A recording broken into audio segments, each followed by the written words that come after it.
During my time as an investor, I've owned a ton of stocks. Save some for the rest of us. From riding the waves of yesterday's highs to throwing darts at a board, I've done it all when it comes to throwing my money in different places in hopes of making a quick buck. It's gone. It's all gone. In today's video, I want to do something I've never seen done before, and let's go back to when it all first started and ask myself the question, what if I never sold? Good question. Good question. With that simple yet time-consuming question in mind, let's go back to when it all first started and run the numbers. The very first stock I bought was Arcturus Therapeutic Holdings, stock ticker ARCT, on April 28th of 2020. Because I used someone's referral link for Robinhood, I also got one free stock via Digital Scratcher, which turned out to be SiriusXM, stock ticker SIRI, on April 29th of 2020. Over the course of the next 454 days, I bought and sold a ton of companies, 75 to be exact, which were all needed to turn me into the investor I am today. That being said, if the sell button was truly disabled, there would be even more lessons learned, such as 11 stock splits, 6 stock mergers, 3 stock buyouts, 2 dividend suspensions, 1 company bankruptcy, and a partridge in a pear tree. Through all those things my portfolio would have gone through, the pressing question is, did I make the right decision selling, or would the research from this video come back to haunt me in my sleep? Let's find out. Since going one by one through all 75 stocks would take the rest of both of our lives, I decided to compile a list of the 5 best and worst decisions I made and present them in this video. Let's begin with the 5th worst decision. Coming in at number 5, we have Oracle, stock ticker ORCL. I bought 2 shares on September 14th of 2020 at $60.56, spending $121.12. I received 48 cents in dividends on October 22nd of 2020 that I did not reinvest. I sold my full position on December 24th of 2020 at $65.31, leaving me up 7.84% or in the green by $9.50. As of the close of market on June 28th, 2024, Oracle was at $141.20 per share, meaning if I didn't sell this position, it would be up 133.16% or $161.28.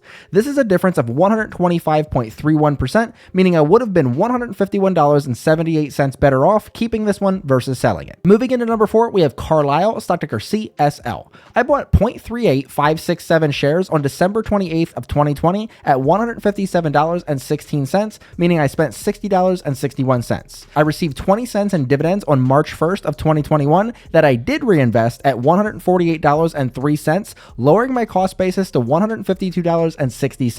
I sold my full position on March 18th of 2021 at $160.86, leaving me up 5.42% or in the green by $3.20. As of the close of market on June 28th, 2024, CSL was at $405.21 per share, and if I didn't sell, this position would be up 165.55% or $97.77. This is a difference of 160.13%, meaning I would have been $94.57 better off keeping this one versus selling it. Coming in at number 3 is one I've talked about plenty of times here on the channel, and that's NVIDIA, stock ticker NVDA. I opened my position with 2.853 shares on December 14th of 2021 at $280.37, meaning I spent $799.84.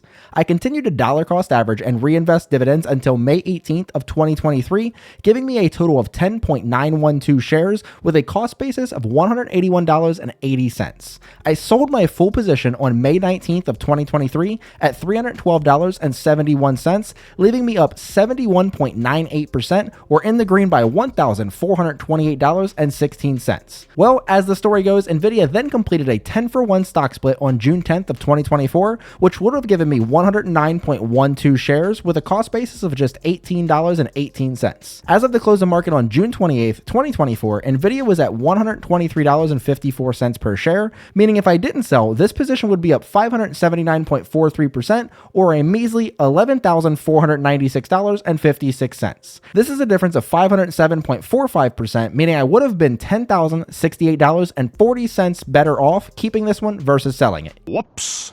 Coming in at number 2 is Diffusion Pharmaceuticals, stock ticker DFFN.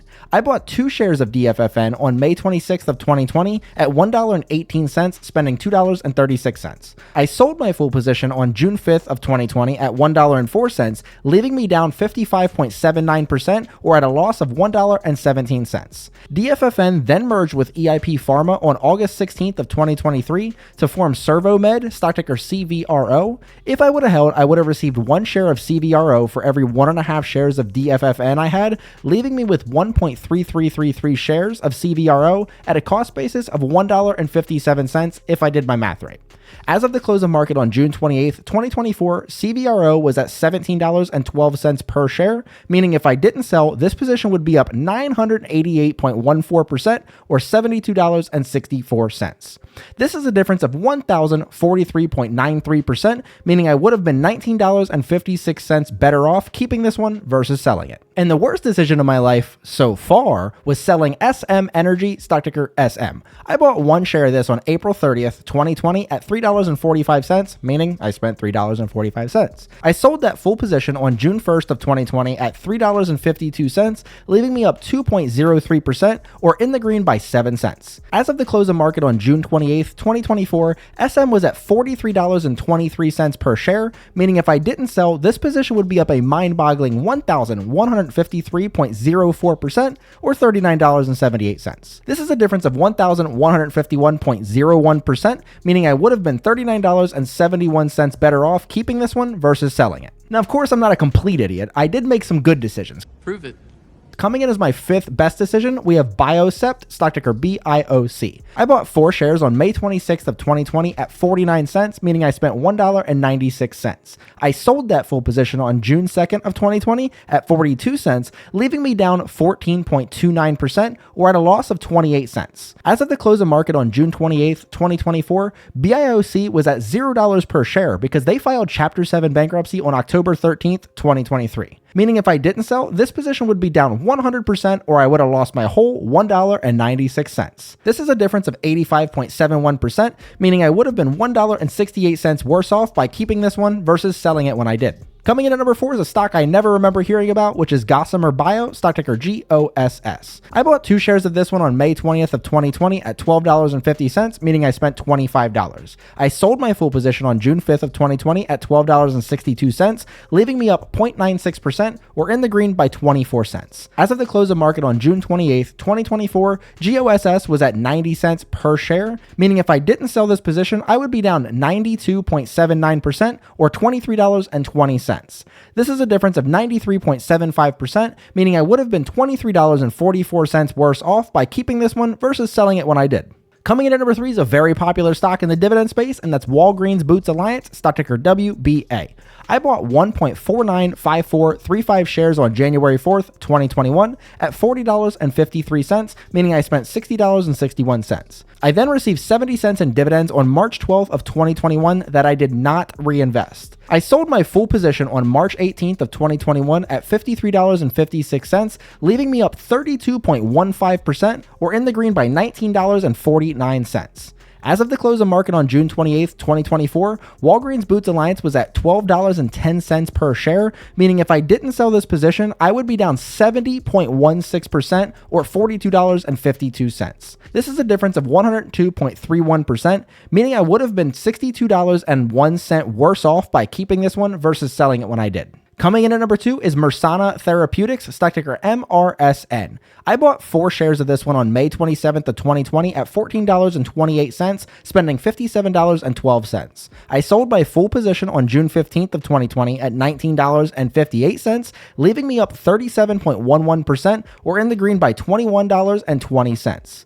As of the close of market on June 28th, 2024, MRSN was at $2.01 per share, meaning if I didn't sell, this position would be down 85.92% or $49.08. This is a difference of 123.04%, meaning I would have been $70.28 worse off by keeping this one versus selling it when I did. And my number 1 best decision was SiriusXM, stock ticker SIRI. I received 1 share for free by signing up for Robinhood on April 29th of 2020. I received 1 cent in dividends on May 29th of 2020 that I did not reinvest, and I sold my full position on June 1st of 2020 at $5.84, leaving me up an infinity percentage or in the green by $5.84 since it was a free stock. As of the close of market on June 28th, 2024, SiriusXM was at $2.83 per share, meaning if I didn't sell, this position would still be up an infinity percentage since it was free, but I would have only made $2.83. This is a difference of 30,100%, meaning I would have been $3.01 worse off by keeping this one versus selling it when I did. To think that a stock that I got for free was my best decision is a little underwhelming, but one thing I really like to think about with this one is SiriusXM is really what got the ball rolling,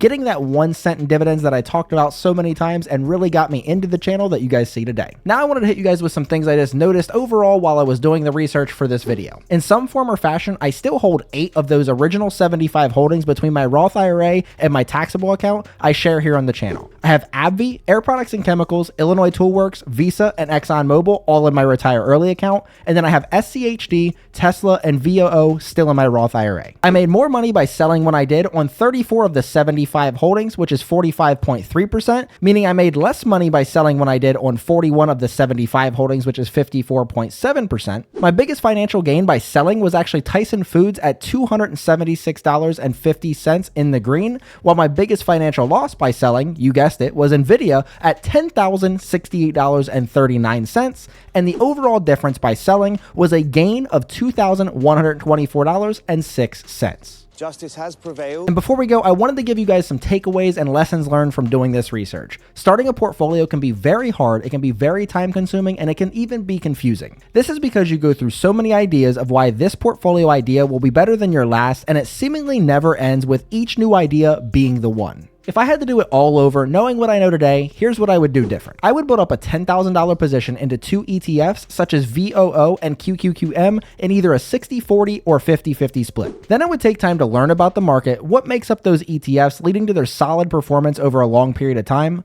what are my goals of my portfolio, what criteria I want to use when picking my individual stocks, and how that all plays into my time horizon. Lastly, I would treat my portfolio outside of those 2 ETFs like an exclusive club and be perfectly fine adding just one stock per year and building that position, because at the end of the day, in the world of investing, there are hundreds of good companies out there, but it only takes one to change your fortunes for the better. Facts. If you guys enjoyed this video, please show your support by clicking on that like button below the video, and make sure you're subscribed as I have other super exciting dividend content in the works. This video will be placed in my new here, watch these videos playlist, which is a great place to begin your dividend journey if you're a new dividend investor, and a great place to brush up on what you already know if you're an experienced dividend investor. Check that out right here. But until next time, see ya.